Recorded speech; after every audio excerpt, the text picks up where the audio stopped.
faire ses études dans le quartier de Saint-Germain-des-Prés, c'est juste une super opportunité, c'est une super chance. Pour moi, aujourd'hui encore, c'est le plus beau quartier de Paris. Et arriver seul dans le quartier latin, ça donne un sentiment de liberté assez fort. Je sortais de chez papa et maman, je découvrais la grande vie à Paris. J'étais tout jeune, un peu immature. J'étais un garçon qui avait hâte de rentrer dans les études supérieures, de sortir du cocon familial. J'avais des connaissances qui avaient déjà fait l'IPAG avant.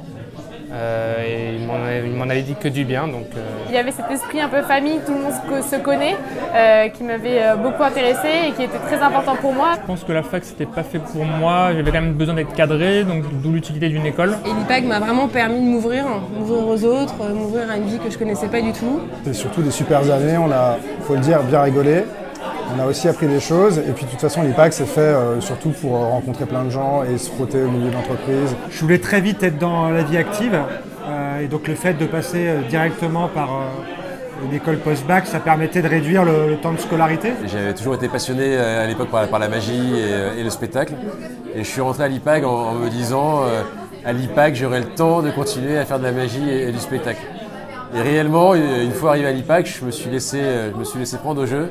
Et finalement, alors que j'y allais à la base pour de mauvaises raisons, je me suis retrouvé IPAGien pour de bonnes raisons.